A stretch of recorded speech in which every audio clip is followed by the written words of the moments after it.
Shalom everybody, welcome to the Zionist Salon. I'm very happy to be joined by Mayor Oded Revivi. He is the mayor of the Efrat local council. It's a town in Gush Etzion, the region of Gush Etzion, with somewhere around 15,000 residents. Okay, very beautiful. So it's growing, Baruch Hashem. And I'm happy that you joined us today, and I'd like to get a little bit of your perspective. You were elected the first time in 2008 to lead the town, and you've been elected twice since then. And I'd like to get a little bit of your perspective, a little bit of your inner world of day-to-day life and of the situation in Efrat. On one hand, Efrat is a very beautiful town, cottages, a very high standard of living, a lot of beautiful parks and nature, and very beautiful social services. On the other hand, it faces unique challenges. Whether the security situation and there have been some very terrible terrorist attacks in the history of Efrat's existence. So, how do you deal with sort of these two sides? On one hand, a very beautiful place. On the other hand, a very complicated security situation. So, thank you very much. I'll be considerate with you having problems to speak with your throat ache, and I'll give you a longer answer than the question. It's actually very interesting that we're meeting today. We're in our 40th year since the establishment of the city of Efrat. And Efrat was established by a very important guy with a very interesting vision called Moshe Moshko Moshkovitz. And his life story is that he was living in Gush Etzion, the Etzion block, prior to 1948. He was sent to Cyprus to help the immigrants who wanted to come to Israel, but the British mandate refused them and they sent them to Cyprus. And he was helping the people in Cyprus to get reorganized to come to Israel. And he is in Cyprus when he hears that the Etzion block falls because of the attack of the Arab troops around it. And he basically comes back to Israel to find the widows and the orphans of his friends that fell in battle or were slaughtered after surrendering in the last battle. And in his memoirs, he already writes the vision that in order to prevent the fall of the Etzion block again, we need to make sure that we build a city, that we need to have at least 100,000 Jews living between Jerusalem and Hebron. And he starts off with Alon Shvut, with the yeshiva, something small, but he immediately wants to build something big. And when he plans the city of Efrat, and he's the first mayor of Efrat, he recruits Rabbi Riskin to become his partner. He has a vision of building a city with wider roads than were built at that time. He insists that all the houses will be coated with Jerusalem stone to create a standard of property that will attract people who are willing to pay for more worthy properties. One other interesting vision that they had was they didn't want to be surrounded by a fence. They said to themselves, if we want to be a free nation in our state land, we shouldn't fear and live surrounded by fences. They didn't want to have the feeling of the ghettos in Europe. Those were the pictures that they had. And they start planning the city, and they start planning it without fences, also with a belief that if you mark a border, the other side will understand that it's theirs until that border. When there's no clear line, there's vagueness. So they start planning the city with a vision of not building it with fences, and they come up with what you've asked, how do you challenge the security issue? And what year is this? This is 1983. And we're bordering 3 Arab villages, Vadi Nis, Abdallah, Ibrahim, Vadi Rachel. We're bordering the city of Bethlehem. And they're planning a city, not surrounded by fences. The distance to any one of these villages is closer than from the northern side of Efrat to the south side of Efrat, because Efrat is a very long stretch of a city. It's 5.5 kilometers long. The width of it at the most northwest place is no more than a traffic circle. But the distance to these Arab villages can be just a few hundred meters from the last house of Efrat. And the idea they had was that if they build the city only on state land, or land which is owned by private Jewish individuals, leaving aside islands which make Efrat look like not just a long sausage or a long hot dog, but it also looks like a Swiss cheese, because it's got islands of land which are undeveloped, which is land which is owned by private Arab individuals. When they see that the planners of the city plan and build the city without taking any of their land, there becomes a reality up until today that Efrat is still not surrounded by a fence, and we enjoy very good neighborhood relationship with our Arab neighbors. The peak of the relationship, or one of the peaks, is an incident where the head of Wadi Nis, one of the Arab villages surrounding Efrat, phones the mayor at that time and says to him, listen, we see some suspicious movement. People who are taking advantage of the fact that there's no barrier between us. We suggest you go and check it out. And sure enough, on both those incidents, it was terrorists who wanted to do a terror attack on the city of Efrat. And thank God, with the history of 40 years in Efrat, we've had only, thank God, 3 terror attacks on Efrat, which were all extremely minor. One, a terrorist bomber, a suicide bomber, was shot dead before he blew himself up in one of the supermarkets. One incident which ended up with a stabbing of a resident who was wounded lightly, and the Shabak caught him quite a long time afterwards, over a year afterwards. And another incident where they stabbed a soldier, again injured lightly, but thank God that's what we've had in our share. Wow. So, of course, even one is too many. Definitely. But it's good that it ended, that they ended with relatively minor consequences than what they could have.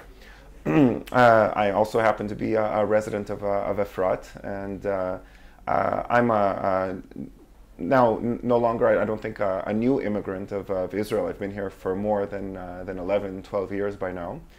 But Efrat is still a place which is absorbing new immigrants from the United States, a lot from the United States, from Canada, maybe correct me, from Britain, not so many. Well, it's smaller countries. We have from South Africa, we have from Britain, we have from France, but you'll be right to guess that the majority of the new Olim, the new immigrants in Efrat, come from the United States. Correct. And so, as somebody who lives in the United States, of course, you're used to crime to a certain extent, but you're not used to somebody trying to hurt you or to kill you for nationalistic reasons. How do you think new immigrants, how do they cope with this fact? How do they adjust to this sort of new reality that they haven't had to experience before? So within your question, you mentioned 2 issues. One was crime and the other is terror. And they're not the same. And the outcome might be sometimes the same, but the reasoning is definitely different. And when you explore why do people decide to make Aliyah to Efrat, I would say the number one motive is to live amongst people that you either know or they're your family. Rav Riskin started it 40 years ago, and today we can show family trees of 3 and even 4 generations living in Efrat. It started off with one single person, then his siblings joined him, then the parents joining, or different families with uncles joining, but they're real tribes which have gathered around in Efrat.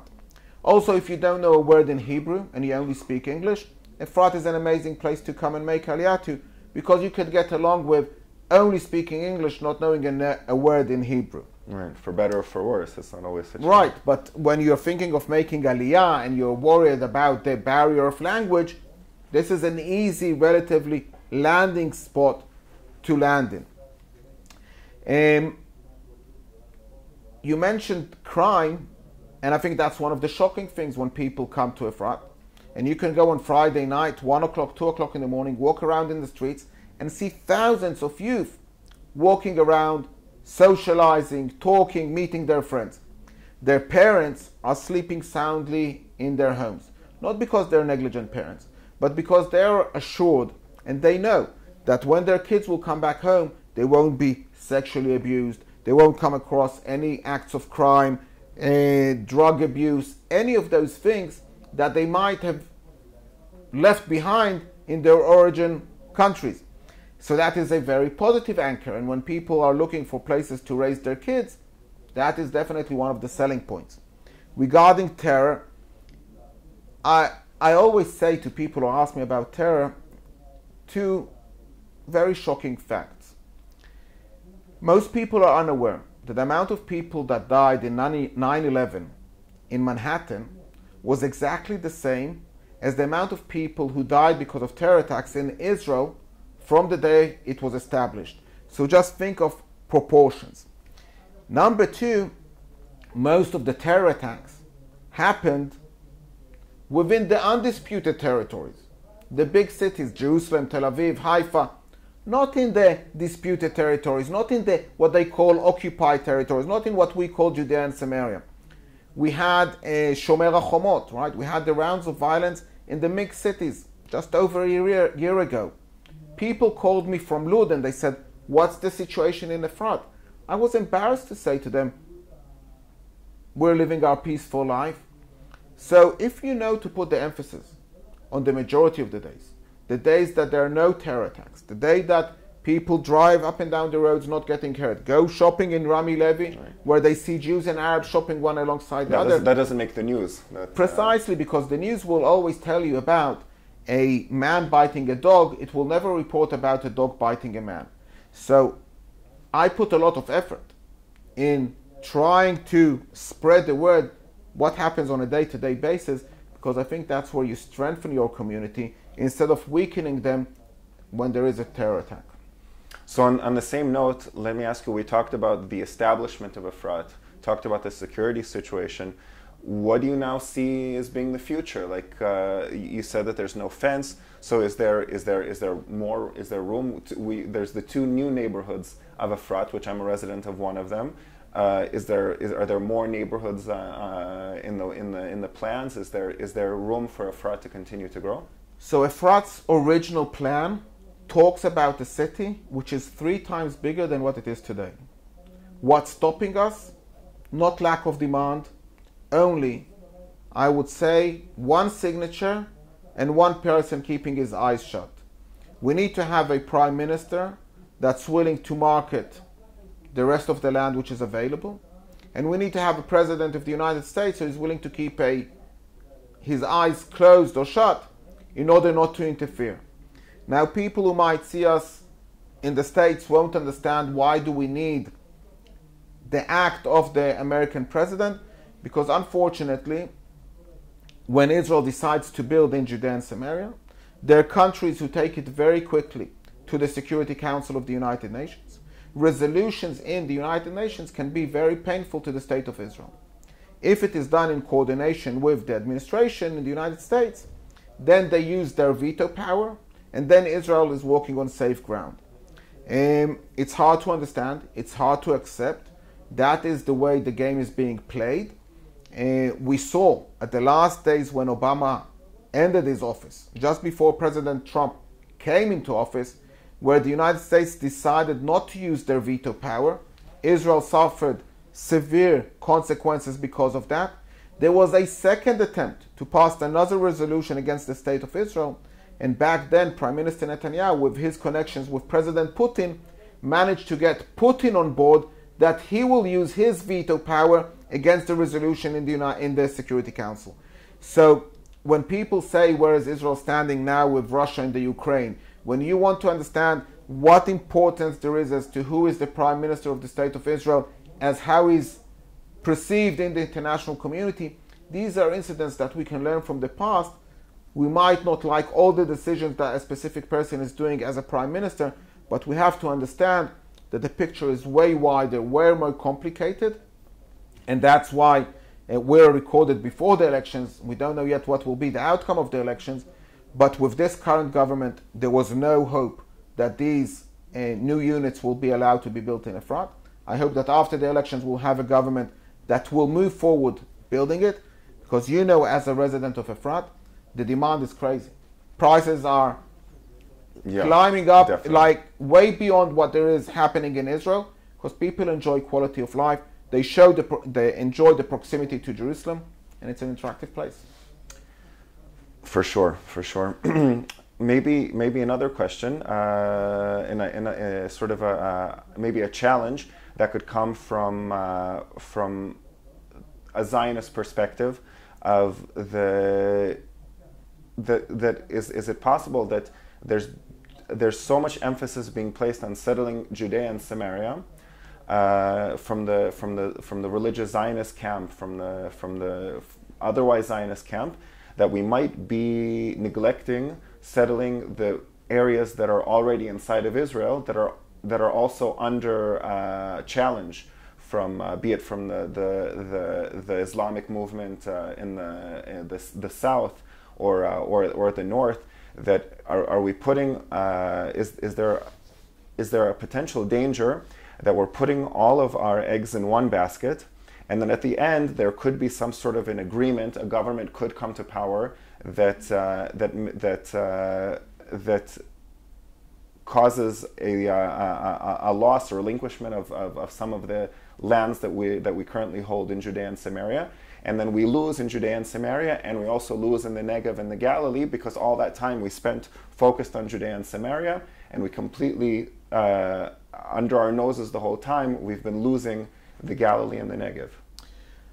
I think what you're describing is I won't say the reality, but it's definitely a fear which we see actually happening, definitely in the Galil and in the Negev.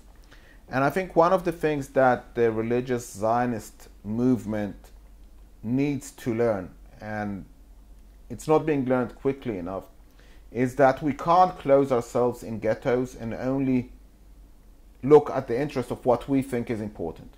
There are other issues at stake.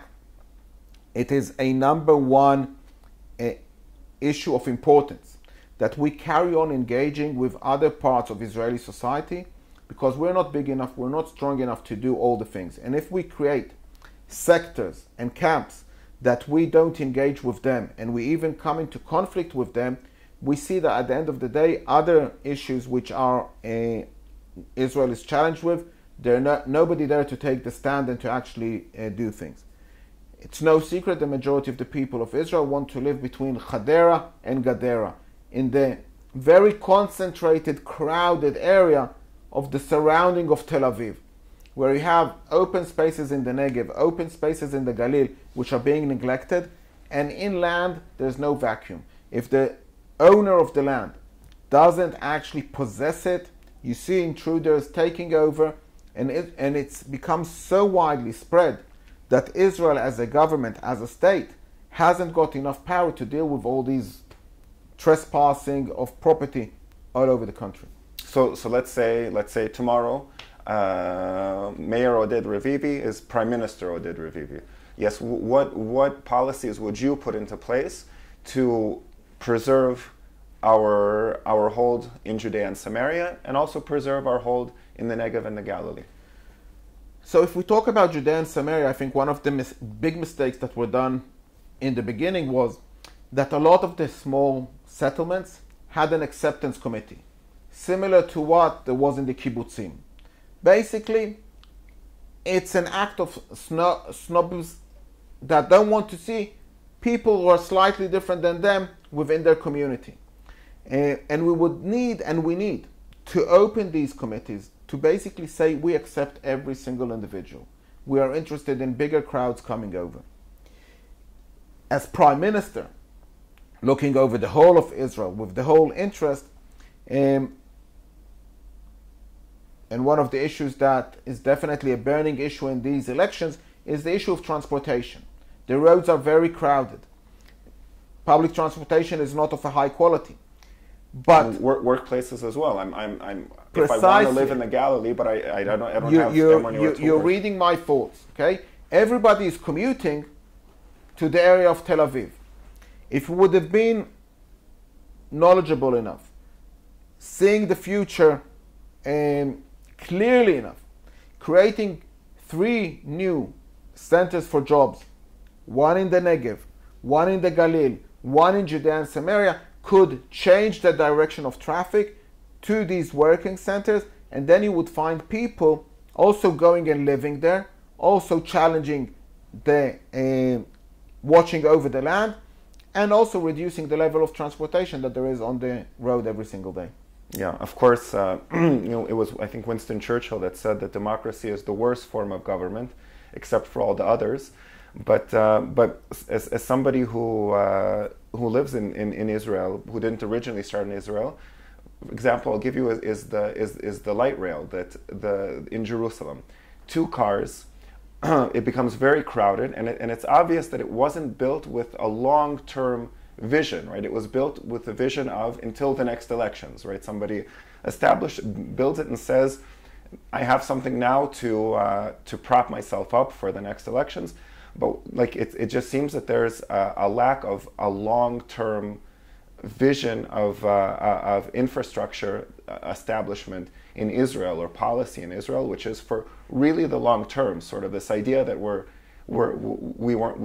we haven't been here for very long, and who knows how much longer we'll be here, and maybe that's what's behind it. I mean, what do you think? I think within your question, you're really answering your question as well. I was once asked by a delegation of American students, how long in Israel is the campaign before elections? Because in the United States, it's very set. You know when the campaign starts. So I said to them, well, the campaign starts the day of the elections. So they said, what do you mean? I said, well, today we're having elections. We're starting the campaign already for the next elections. When Israel Katz became the Minister of Transport, he walked into his office and he saw on the wall pictures of all the former ministers of transport. The average time that each one of them was in office was 1 year and 4 months. So he looks at his watch and he says, okay, I've got 1 year and 4 months. What can I do in 1 year and 4 months to be worthy that my picture will be on the wall as well? And he starts paving new roads and initiating new traffic circles. But the clock ticks and he has more time. So he actually manages also to finish a few junctions, and then even a few major junctions. It turns out he was the Minister of Transport for 10 years. If he would have known on day one that he is going to be the Minister of Transport for 10 years, he wouldn't have done any of these things. He would have done the revolution that we need in Israel with public transportation, and he would have actually managed to see it completing. In his credit, he initiated a 5-year plan for transportation, investing in infrastructure. But then we have a new minister coming in. We had Bezalel Smotrich for a short period of time, but then Merav Michaeli. Merav Michaeli comes from Tel Aviv. She's a great believer in riding bicycles.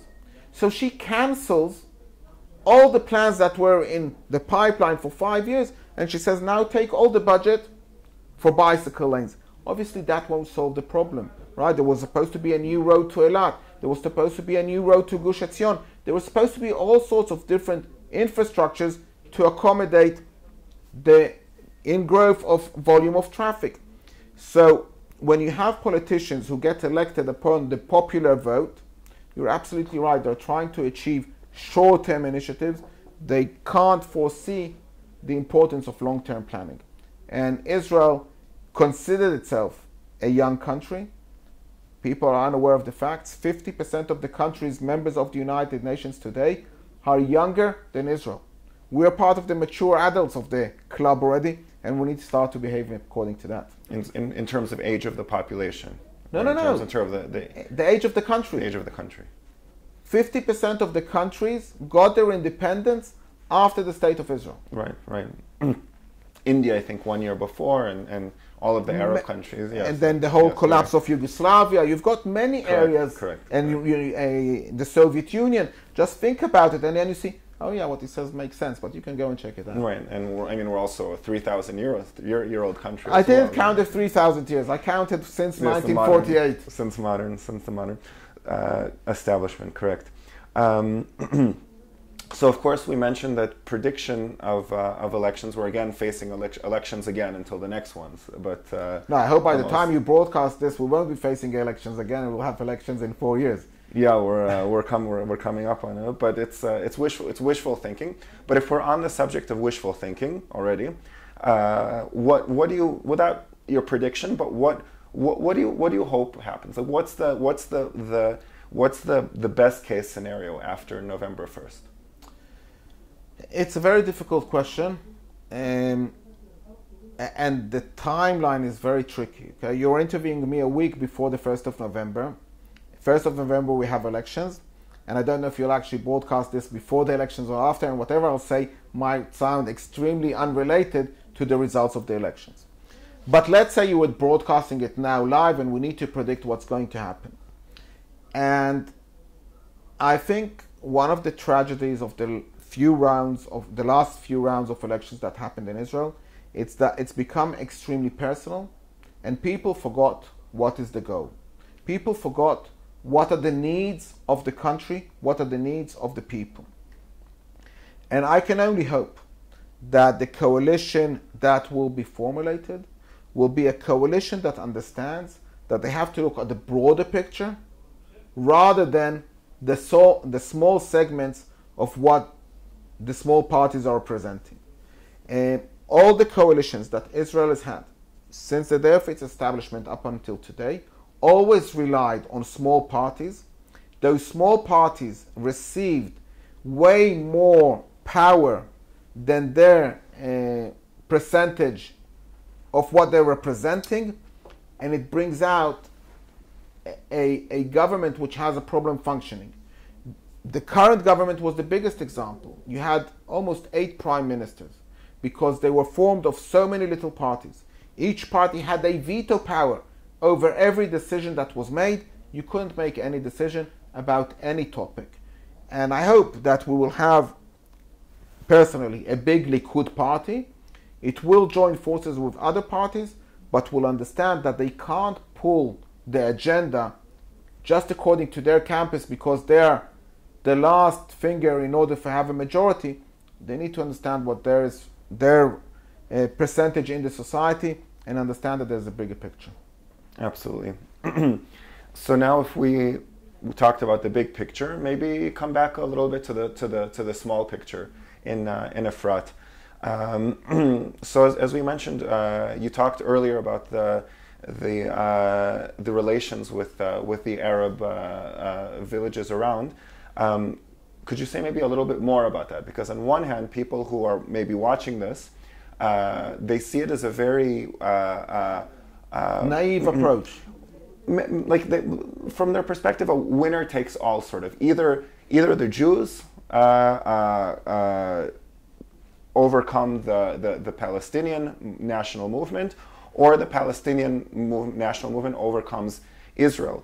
How is it possible when you have a situation, two people who view the same land as their part of their country? How do you rectify that? How do you find common ground between this winner takes all mentality? So what you're describing is a very common thought. And I can understand it. And I can join it. I can say I want to be on the winner's side and do everything possible to win. History has taught us that there is no such situation as the winner takes it all. Even if you are a big empire and you conquer the whole world, at the end of the day something happens and you collapse. And if you look at all the empires in the past, none of them are strong up until today. Maybe one of the last empires that we can remember, the British Empire, what's left of them, okay? They almost collapsed their economy with their prime minister who broke a record of being prime minister for 44 days, and they almost became on the verge of a third world country. The British Empire, a third world country, okay? I'm not talking about the Ottomans or the Romans, okay? Monty Python said, what did the Romans leave for us, right? They're completely forgotten already. Some would even argue even the big, strong United States is no longer as big and strong as we wanted to think 50 years ago. when you talk about relationships between people, you can't have a concept of the winner takes it all. You can have it, but it doesn't hold water. Why do I say it doesn't hold water? Because even if we manage to defeat the Palestinian national movement, the only thing that's really happening is they are taking a break, they're going to rethink their route, and they will reappear in a different way, in a different timing, where it's more convenient for them to come and take revenge over what has been done and humiliate to them. My understanding, as somebody who doesn't want to lose his house, doesn't want to lose his homeland, I understand that within our borders there are Arabs. And I understand that we need to try and find ways to live one alongside the other, not because I believe them necessarily, not because I trust them, not because I love them. It's because of a reality that I understand that they are my neighbors. And if I don't find a way to get along with them, a third party will come and interfere, will bring something to the table which is way more dangerous, way more harmful to what I believe in. It's not easy what I'm describing. It's a long attempt. Are there Arab mayors in Judea and Samaria that are saying like what you're saying? So I can't meet Arab mayors because they're officials of the Palestinian Authority. So they won't meet with me.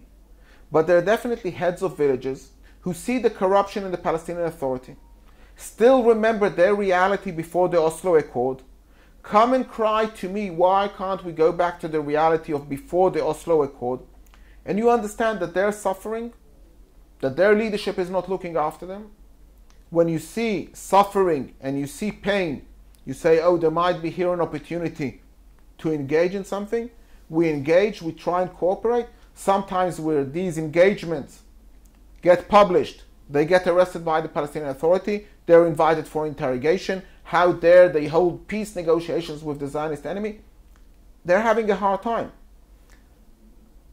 It's their problem how to deal with their administration, with their authority. The fact that they don't choose leaders who believe in that, it's their problem. But again, I presume some of your viewers are Americans. It's hard to understand the concept that from the house which is at the east side of Efrat to the first Arab village, they're less than 300 meters. The resident in Efrat has a freedom of choice. Something like 100 feet, something like for America. Yeah, okay. They can choose, the resident in Efrat can choose his mayor, can choose his prime minister. Across the road, there's an Arab individual who has no freedom of expression, can't vote his elected officials. If he does express his views, there are sanctions against him. It's a completely different world, very close to one another. And we need to try and find ways how to get along with them, because otherwise the bloodshed will just carry on. So there needs to be a fundamental shift in Arab, in Palestinian society, in sort of a development of democracy from the bottom to the top. I wouldn't say democracy, because I don't want to impose. I don't want to impose on other people how they should govern themselves. If they decided not to live in a democratic society, it's their choice. Okay. Prime Minister Netanyahu summed it up in a small sentence, which I think is very smart. He said, if the Arabs would have recognized the right of the Jewish people to have a Jewish state, we would have had already a peace agreement. I think what's needed of the Arab population is to realize the right of the Jewish people to have a Jewish state. If that would have been the understanding, if that would have been the acceptance, from there could have been already a resolution. And again, it's not winner takes all. It doesn't nullify that they also have a right to self-govern themselves. Most Israelis today understand that we don't want to govern the people in Gaza. We don't also want to govern the Arabs in the big Arab cities, okay? There are a lot of people, we can't take it upon our tax system, our social services to provide for them. They need to govern themselves. They need to collect their taxes. They need to provide for their own people. But they need to understand the right of the Jewish people to have a Jewish state. if that would have been their understanding, there would have been an ability to make decisions and move forward.